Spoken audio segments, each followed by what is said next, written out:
Try ಮಾಡಿ ಆಚಿ chicken masala. ಆಚಿ chicken masala. Hi hello ನಮಸ್ತೆ, G Kannada ನ್ಯೂಸ್ಗೆ ಸ್ವಾಗತ. ನಾನು ಯಶೋಧ ಪೂಜಾರಿ. ವೀಕ್ಷಕರೇ, ಈ ಸಿನಿಮಾ ಆಲ್ರೆಡಿ ಸೂಪರ್ ಹಿಟ್. ಹೌದು, ಯಾವುದಪ್ಪ ಅಂತಹ ಸೂಪರ್ ಹಿಟ್ ಅಂತ ಗೂಗಲಲ್ಲಿ ನಾವು ಸೂಪರ್ ಹಿಟ್ ಅಂತ ಹೊಡೆದ್ರೆ ಸಾಕು, ಸೂಪರ್ ಹಿಟ್ ಸಿನಿಮಾದ ಲಿಸ್ಟೇ ಬರುತ್ತೆ. ಆದರೆ ನಾನು ಹೇಳೋದಕ್ಕೆ ಹೊರಟಿರೋ ಸಿನಿಮಾದ ಟೈಟಲ್ಲೇ ಸೂಪರ್ ಹಿಟ್. ಹೌದು, ಈ ಸಿನಿಮಾದಲ್ಲಿ ನಿಮ್ಮೆಲ್ಲರ ಪ್ರೀತಿಯ ಗಿಲ್ಲಿ ನಟ ಅಭಿನಯಿಸಿದ್ದಾರೆ. ಇನ್ನು ದೊಡ್ಡ ಮಟ್ಟದ ತಾರಾ ಬಳಗ ಇದೆ. ಇದೇ ಫೆಬ್ರವರಿ 27ಕ್ಕೆ ತುಂಬ ಗ್ರ್ಯಾಂಡಾಗಿ ರಿಲೀಸ್ ಆಗ್ತಾ ಇದೆ. ಈ ಸಿನಿಮಾದ ಏನು ಒಂದಷ್ಟು ತುಣುಕುಗಳನ್ನು ನೋಡಿದ್ದೀವಲ್ಲ, ಆಲ್ರೆಡಿ ಅದೊಂಥರ ಕ್ರೇಜಿ ಫೀಲ್ ಕೊಟ್ಟಿದೆ. ನನ್ನ ಜೊತೆ ಸೂಪರ್ ಹಿಟ್ ಸಿನಿಮಾದ ಡೈರೆಕ್ಟರ್ ವಿಜಯ್ ನನ್ ಸರ್ ಇದ್ದಾರೆ. ಅವ್ರನ್ನ ಮಾತನಾಡಿಸ್ತಾ ಹೋಗ್ತೀನಿ. ಸರ್ ನಮಸ್ತೆ, ಹೇಗಿದ್ದೀರಾ? ನಮಸ್ತೆ, ಚೆನ್ನಾಗಿದ್ದೀನಿ. ನೀವು ಹೇಗಿದ್ದೀರಿ? ನಾನು ಕೂಡ ಸೂಪರ್ ಆಗಿದ್ದೀನಿ ಸರ್. ಸೂಪರ್ ಹಿಟ್ ಗೂಗಲ್ ಮಾಡಿದ್ರೆ ಸೂಪರ್ ಹಿಟ್ ಸಿನಿಮಾ ಲಿಸ್ಟ್ಗಳು ಬರ್ತಾ ಇದೆ. ಒಂಥರ ಡಿಫ್ರೆಂಟ್ ಫೀಲ್ ಕೊಡ್ತೀನಿ ನನಗಂತೂ. ಸೊ ಈ ಸಿನಿಮಾ ಒಂಥರ ವೆರಿ ಸ್ಪೆಷಲ್ ಅಂತಲೇ ಹೇಳಬಹುದು. ನಿಮ್ಮ ಕೂಸಿನ ಬಗ್ಗೆ ನಿಮ್ಮ ಮಾತು. ಪ್ರತಿಯೊಬ್ಬ ನಿರ್ದೇಶಕನಿಗೂ ತನ್ನ ಸಿನಿಮಾ ಸೂಪರ್ ಹಿಟ್ ಆಗಬೇಕು ಅನ್ನೋ ಒಂದು ಹಂಬಲ, ಆಸೆ, ಕನಸು ಇದ್ದೇ ಇರುತ್ತೆ. ಅದೇ ರೀತಿ ಒಂದು ಕನಸನ್ನು ಹೊತ್ತುಕೊಂಡು ಮಾಡಿದಂಥ ಸಿನಿಮಾ ಈ ಸೂಪರ್ ಹಿಟ್. ಚಿತ್ರದ ನಿರ್ಮಾಪಕರು ಉಮೇಶ್ ಅಂತ ಹೇಳಿ ಹೊಸಬರು ಚಿತ್ರರಂಗಕ್ಕೆ. ತುಂಬ ಸಿನಿಮಾದ ಪ್ರೀತಿ ಇಟ್ಕೊಂಡಂಥ ಜೀವ ಅದು. ಸೊ ಅವ್ರಿಗೆ ಒಂದು ಸಿನಿಮಾ ಮಾಡೋವಂಥ ಅವಕಾಶ ನನಗೆ ಸಿಕ್ತು. ಅದೇ ರೀತಿ ಕಥೆಗಾರನಾಗಿ ಸಾಕಷ್ಟು ಕಥೆಗಳನ್ನ ಮಾಡಿಟ್ಕೊಂಡಿರ್ತೀವಿ. ಒಂದೊಂದು ಕಥೆಗಳು ಕಾಡ್ತಾ ಹೋಗುತ್ತೆ. ಆ ಥರದ್ದೊಂದು ಕಾಡದಂಥ ಕತೆ ಈ cinema super hit. So cinema ಮಾಡಬೇಕು ಅಂತ ಬಂದಾಗ ಶೀರ್ಷಿಕೆ ಏನು ಸೂಪರ್ ಹಿಟ್ ಅಂತ ಏನಿಟ್ಟಿದ್ದೀವಿ ಅದು ಕತೆಗೆ ಅನುಗುಣವಾಗಿಯೂ ಕೂಡ ಇದೆ. ಜೊತೆಗೆ ಕಮರ್ಷಿಯಲ್ ಎಲಿಮೆಂಟ್ಸು ಮತ್ತು ಡಿಫ್ರೆಂಟ್ ಟೈಟ್ಲ್ ಅನ್ನೋ ಒಂದು ಆ್ಯಂಗಲಲ್ಲಿ ಆಡಿಯನ್ಸ್ನ ಹೇಗೆ ಅಟ್ರ್ಯಾಕ್ಟ್ ಮಾಡ್ಬೋದು ಅನ್ನೋ ಒಂದು ಹಂಬಲದಲ್ಲಿ ಇಟ್ಟಂಥ ಒಂದು ಟೈಟ್ಲು ಸೂಪರ್ ಹಿಟ್. ಅದರ ಟ್ಯಾಗ್ಲೈನ್ ಕೂಡ ರನ್ನಿಂಗ್ ಸಕ್ಸಸ್ಫುಲಿ ಅಂತ ಹೇಳಿ. ಅದು ಕೂಡ ಕಥೆಯ ಓಟಕ್ಕೆ, ಕಥೆಯ ಪಾತ್ರದ ಓಟಕ್ಕೆ ತಕ್ಕ ಹಾಗೆ ಇರೋವಂಥ ಒಂದು ಟ್ಯಾಗ್ಲೈನ್. ಇಡೀ ಚಿತ್ರದ ಕತೆ ಹೇಳಬೇಕು ಅಂತಂದರೆ ಒನ್ ಲೈನಲ್ಲಿ ಚಿತ್ರ ಒಂದು ದಿನದಲ್ಲಿ ನಡೆಯುವಂಥ ಒಂದು ಘಟನೆ. ಸೊ ಬರುವಂಥ ಎಲ್ಲ ಪಾತ್ರಗಳು ಕೂಡ ಯಾವುದೋ ಒಂದು ಉದ್ದೇಶ ಇಟ್ಕೊಂಡು ಆ ಉದ್ದೇಶದ ಹಿಂದೆ ಓಡ್ತಾ ಇರುತ್ತೆ. ಕೊನೆಗೆ ಒಂದು ಸಕ್ಸಸ್ಫುಲಿ ಆ ರನ್ನಿಂಗ್ ಅನ್ನೋದು ಒಂದು ಸಕ್ಸಸ್ಫುಲಿ ಎಂಡ್ ಆಗುತ್ತೆ. ಈ ಥರದ್ದು ಒಂದು ಅಂಶ ಇರುವಂಥ. Super sir. ನಾನು ಸುದ್ದಿಗೋಷ್ಠಿ ದಿನ ಕೂಡ ಗಮನಿಸ್ತಾ ಇದ್ದೆ, ಇಡೀ ತಂಡದ ಹುಮ್ಮಸ್ಸು ಒಂಥರ ಏನೋ ಒಂಥರ ನಿಮ್ಮಲ್ಲಿ ಏನು ಹೇಗಿದೆ ಅಂದರೆ ಒಂಥರ ತುಂಬ ದೊಡ್ಡ ಮಟ್ಟದ ಅಂಡರ್ಸ್ಟ್ಯಾಂಡಿಂಗ್ ಇದೆ. ನನಗೆ ತಿಳಿದಿರೋ ಪ್ರಕಾರ ಈ ಸಿನಿಮಾನೂ ಕೂಡ ಅಷ್ಟೇ ಈಸಿಯಾಗಿ ಹೋಯಿತು ಅನ್ನೋದು ನನಗೆ ತಿಳಿದಿರೋಂಥ ಮಾಹಿತಿ. ಹೇಗಿತ್ತು ಸರ್ ಇಡೀ ಜರ್ನಿ ಹೇಗಿತ್ತು? ಗಿಲ್ಲಿ ನಟ ಕೂಡ ಒಂದು ವಿಶೇಷ ಮತ್ತು ವಿಭಿನ್ನ ಪಾತ್ರದಲ್ಲಿ ನಮ್ಮನ್ನು ರಂಜಿಸ್ತಾರೆ. ಹೇಗಿತ್ತು ಆ ಜರ್ನಿ ಬಗ್ಗೆ ಹೇಳೋದಾದರೆ? ಸಿನಿಮಾ ಶುರು ಮಾಡಿದಾಗ ಕತೆ ಬರೆಯೋದಕ್ಕೆ ಕೆಲವು ಪಾತ್ರಗಳು ಇವ್ರು ಮಾಡಿದ್ರೆ ಚಂದ ಅನ್ನೋ ಒಂದು ಕಲ್ಪನೆ ಇರುತ್ತೆ ಆ್ಯಸ್ ಎ ರೈಟ್ರಾಗಿ. ಆ ಎಲ್ಲ ಕಲಾವಿದರ ಆಯ್ಕೆ ಪ್ರಕ್ರಿಯೆ ಹೇಗಿತ್ತು ಅಂತಂದರೆ, ನಾನೇನೆಲ್ಲ ಕನಸು ಕಟ್ಕೊಂಡಿದ್ನೋ ಆ ಪಾತ್ರಗಳಿಗೆ ಜೀವ ಕೊಡೋಂಥ ಕಲಾವಿದರು ಈಸಿಯಾಗಿ ನನಗೆ ಅವೈಲಬಿಲಿಟಿ ಸಿಗ್ತಾ ಹೋದರು. ಎಲ್ಲರೂ ಕತೆ ಕೇಳ್ತಿದ್ದಂಗೆ ತುಂಬ ಥ್ರಿಲ್ ಆಗ್ತಾ ಹೋದರು.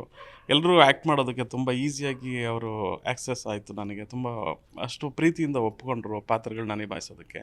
ಅದೇ ರೀತಿ ಚಿತ್ರದ ಕತೆ ಬೆಳಗಾಮಿಂದ ಬೆಂಗಳೂರವರೆಗೂ ಜರ್ನಿ ಇದೆ.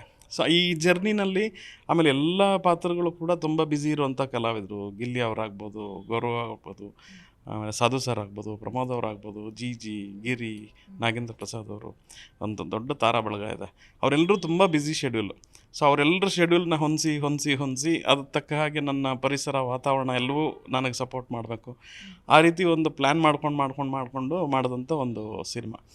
ಅದು ಕಥೆಯಲ್ಲಿ ಮಾತ್ರ ಜರ್ನಿ ಅಲ್ಲ, ಅದು ನನ್ನ ವೈಯಕ್ತಿಕವಾಗಿ ಕೂಡ ನಾನು ಒಂದು ಜರ್ನಿ ಮಾಡಿದ ಹಾಗಾಯ್ತು ಅದು ಸಿನಿಮಾ.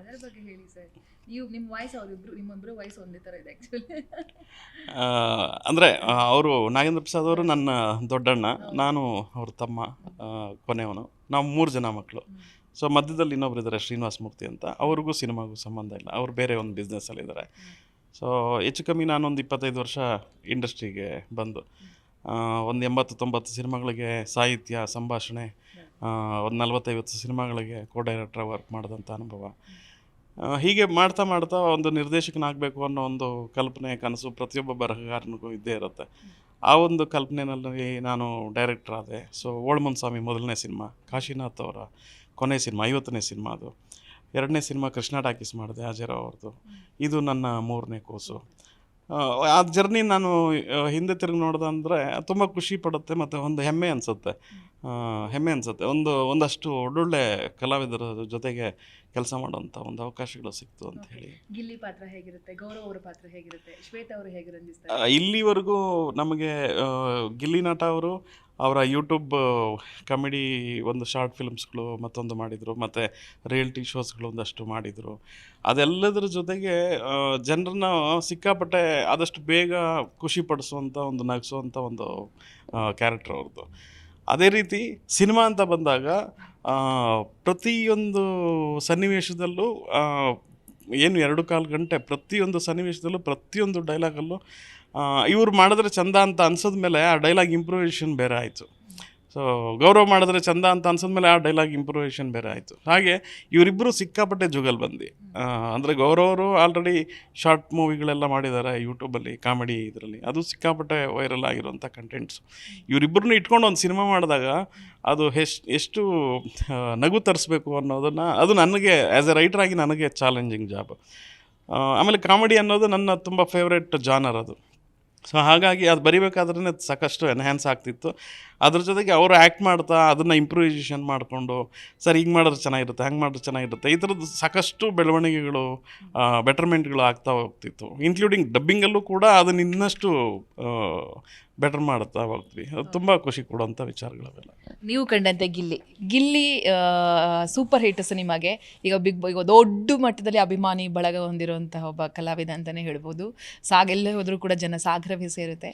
ಈ ಸಿನಿಮಾಗೆ ಗಿಲ್ಲಿ ಅವರು ಎಷ್ಟು ಪ್ಲಸ್ ಆಗ್ತಾರೆ ಈಗ ಅಂತ ಹೇಳಿ? ಗಿಲ್ಲಿ ನಟ ಅವರು ನಾನು ಡೇ ಒನ್ನಿಂದ ನಾನು ನೋಡ್ತಾ ಇದ್ದೀನಿ. ತುಂಬ ಡೌನ್ ಟು ಅರ್ತ್ ಪರ್ಸನ್ನು, ಮಗುನಂಥ ಮನಸ್ಸು. ಆವತ್ತು ಏನು 1 ವರ್ಷದ ಹಿಂದೆ ನಾನು ಏನು ಕಣ್ಣೋ ಗಿಲ್ಲಿ ನಟ ಅವರು ಈಗಲೂ ಕೂಡ ಅದೇ ವ್ಯಕ್ತಿತ್ವ ಉಳಿಸ್ಕೊಂಡಿದ್ದಾರೆ. ಅದೇ ರೀತಿ ಒಂದಷ್ಟು ಪ್ರೀತಿ ಇಟ್ಕೊಂಡಿದ್ದಾರೆ ಸಿನಿಮಾ ಬಗ್ಗೆ. ಎಲ್ಲೂ ಕೂಡ ಕೆಲವ್ರಿಗೆ ಏನಾಗುತ್ತೆ, ಯಶಸ್ಸು ಅನ್ನೋದು ತಲೆಗೇರಿ ಬೇರೆ ರೀತಿ ವ್ಯಕ್ತಿತ್ವದಲ್ಲಿ ಬದಲಾವಣೆ ಆಗ್ಬೋದು, ಮಾತಲ್ಲಿ ಬದಲಾವಣೆ ಆಗ್ಬೋದು. ಈ ಥರದ್ದು ಯಾವುದೂ ಕೂಡ ನಾನು ಗಿಲ್ಲಿ ನಟ ಅವರಲ್ಲಿ ನಾನು ಕಾಣಲಿಲ್ಲ. ತುಂಬ ಡೌನ್ ಟು ಅರ್ತು, ಅಷ್ಟೇ ರೆಸ್ಪೆಕ್ಟು, ಅಷ್ಟೇ ಪ್ರೀತಿ, ಅಷ್ಟೇ ಆಸಕ್ತಿ ಈ ಸಿನಿಮಾ ಮೇಲಿದೆ. ಹಾಗೆ ನಮಗೆ ಗೌರವ್ ಅವರು ಅಷ್ಟೇ, ಅವರು ಕೂಡ ಡೇ ಒನ್ನಿಂದ ನಮಗೆ ಅಷ್ಟು ಸಪೋರ್ಟಿವ್ ಆಗಿದ್ದಾರೆ. ಶ್ವೇತಾ ಅವರು ಅಷ್ಟೇ.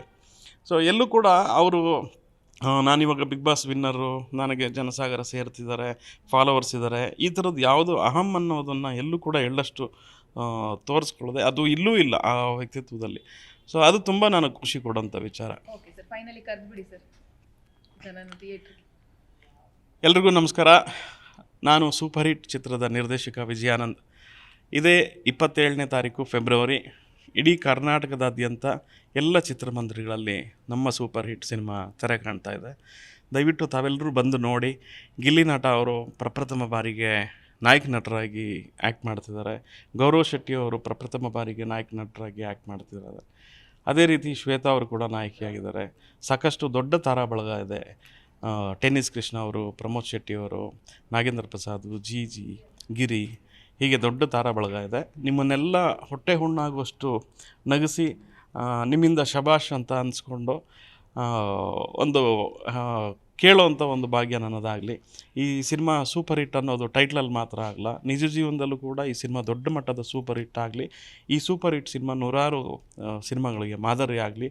ಅದು ನಿಮ್ಮ ಚಪ್ಪಾಳೆ ಮತ್ತು ನಿಮ್ಮ ಶಿಳ್ಳೆ ಅದರ ಮೂಲಕನೇ ಆಗಬೇಕು. ಈ ಸಿನಿಮಾನ ಗೆಲ್ಲಿಸಿ ಅಂತ ಕೇಳ್ಕೊತೀನಿ. Thank you. Zee Kannada news ಕಡೆಯಿಂದಲೂ ಕೂಡ ಸೂಪರ್ ಹಿಟ್ ಸಿನಿಮಾಗೆ all the best sir. Thank you. Zee ಕನ್ನಡದ ವಾಹಿನಿಯ ಎಲ್ಲ ಪ್ರೇಕ್ಷಕರಿಗೂ ಹಾಗೂ ಸಿಬ್ಬಂದಿ ವರ್ಗಕ್ಕೂ ನನ್ನ ಧನ್ಯವಾದಗಳನ್ನು ಹೇಳ್ತಾ, ಸೂಪರ್ ಹಿಟ್ ಸಿನಿಮಾನ ಬೆಂಬಲಿಸಿದ್ದಕ್ಕೆ ತುಂಬ ಹೃದಯದ ಧನ್ಯವಾದಗಳು.